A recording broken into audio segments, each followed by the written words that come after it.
2024-25 শিক্ষাবর্ষের 4 বছরের under graduate কোর্সে প্রথম এবং তৃতীয় সেমিস্টারের ছাত্রছাত্রীদের জন্য আমাদের আজকের এই স্পেশাল ভিডিও। তোমরা সবাই জানো 17ই মার্চ আমাদের পরীক্ষা শুরু হচ্ছে। 4 বছরের যারা প্রথম সেমিস্টারে রয়েছে তোমাদেরও এবং যারা তৃতীয় সেমিস্টারে রয়েছে তোমাদেরও। কিন্তু যারা তৃতীয় সেমিস্টারে রয়েছে তোমরা তোমাদের প্রথম সেমিস্টারে ব্যাকলগ যে সাবজেক্ট অর্থাৎ প্রথম সেমিস্টারে যে সাবজেক্টে ফেল করেছো সেই ফেল করা সাবজেক্টেরও কিন্তু পরীক্ষা দিতে পারবে। তো পরীক্ষাটা আমাদের শুরু হচ্ছে স্পেশালি 17ই মার্চ থেকে। কিন্তু প্রশ্নটা থেকেই যাচ্ছে আমাদের মেজর কোর্সের কবে পরীক্ষা, মাইনর কোর্সের কবে পরীক্ষা বা অন্যান্য যে সাবজেক্টগুলি আমাদের পরীক্ষা দিতে হবে সেই পরীক্ষার রুটিনটা কবে আমরা পাবো। তোমাদের সুবিধার্থে জানিয়ে রাখি, ইউনিভার্সিটি থেকে এখনো পর্যন্ত আমাদের পরীক্ষার সম্পূর্ণ শিডিউল কিন্তু প্রকাশিত হয়নি। জাস্ট ডেটটা প্রকাশিত হয়েছে যে 17ই মার্চ থেকে পরীক্ষা শুরু হবে। আরও একটা কিন্তু ইউনিভার্সিটি থেকে অফিসিয়ালভাবে রুটিন জারি করা হবে বা টাইম টেবিল জারি করা হবে, যেদিন বা যেখানে আমরা জানতে পারবো আমাদের কোন কোন সাবজেক্টের কখন থেকে পরীক্ষা শুরু হচ্ছে এবং কখন পরীক্ষাটা শেষ হচ্ছে।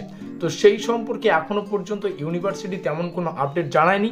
খুব দ্রুত সেই আপডেট চলে আসবে। আমরা খুব দ্রুত কিন্তু আপডেট উঠে আসলেই তোমাদের সামনে উপস্থাপন করব। আমাদের আরও কিছু পরীক্ষা, যেমন তোমাদের অনেকেরই প্রশ্ন যে আমরা মাথাভাঙা কলেজ থেকে রয়েছি, কেউ কেউ হলদিবাড়ি, কেউ কেউ এবিএন শিল, কেউ কেউ কোচবিহার, বিভিন্ন কলেজ থেকে রয়েছে। অর্থাৎ এক কথা বলতে গেলে কোচবিহার পঞ্চানন বর্মা ইউনিভার্সিটির আন্ডারে তোমরা যতগুলো কলেজই মানে যে কোনো কলেজেই পড়ো না কেন 17 তারিখ থেকেই পরীক্ষা তোমাদের শুরু হচ্ছে। তবে কিছু কিছু পরীক্ষা কলেজ ভেদে আলাদা হতে পারে। কোন কোন পরীক্ষাগুলো চলো একটু জেনে নেই। যেমন তোমাদের প্র্যাকটিক্যালের পরীক্ষাগুলো এটা কলেজের হাতে থাকে। প্র্যাকটিক্যাল বলতে তোমাদের ধরে নাও জিওগ্রাফির প্র্যাকটিক্যাল রয়েছে বা যে কোনো সাবজেক্টের প্র্যাকটিক্যাল রয়েছে। এই প্র্যাকটিক্যালটা হচ্ছে 28শে মার্চ থেকে তোমাদের 5ই এপ্রিল পর্যন্ত। তো তোমাদের কলেজে এটা ধার্য করবে যে তোমাদের কলেজে কোন দিন এই প্র্যাকটিক্যালটা নেওয়া হবে। এবং এসএসসি স্পেশালি প্র্যাকটিক্যালের উপর ভিত্তি করে।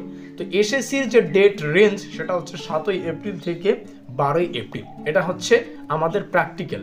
আবারও বলছি, প্র্যাকটিক্যালের বিষয়বস্তুগুলো কলেজ নির্ধারণ করবে। কলেজের নির্ধারিত ডেট অনুযায়ী তোমরা প্র্যাকটিক্যালগুলো জমা করবে বা প্র্যাকটিক্যালের পরীক্ষাটা অ্যাটেন্ড করবে। তবে প্রত্যেকটা কলেজেই, ইউনিভার্সিটির অন্তর্গত প্রত্যেকটা কলেজেই 17ই মার্চ থেকে পরীক্ষা শুরু। এটা কিন্তু শেষ সেমিস্টার পরীক্ষা। 17ই মার্চ এই দিনক্ষণ সবার জন্য সেম, তুমি যে কোনো কলেজের আন্ডারই হও না কেন, ঠিক আছে? এটা কলেজ ধার্য করে না। মেন যে পরীক্ষা, শেষ সেমিস্টার পরীক্ষা, এটা কিন্তু ইউনিভার্সিটি ধার্য করে। আশা করি বোঝাতে পারলাম। ভিডিওটিকে শেয়ার করে দিও। এরপরে যখন রুটিন প্রকাশিত হবে আমরা তোমাদের সামনে উপস্থাপন করব। আজকে একটা বেসিক স্ট্রাকচার তোমাদের সামনে উপস্থাপন করলাম। আমাদের আজকের এই স্পেশাল ভিডিওটি এই পর্যন্তই।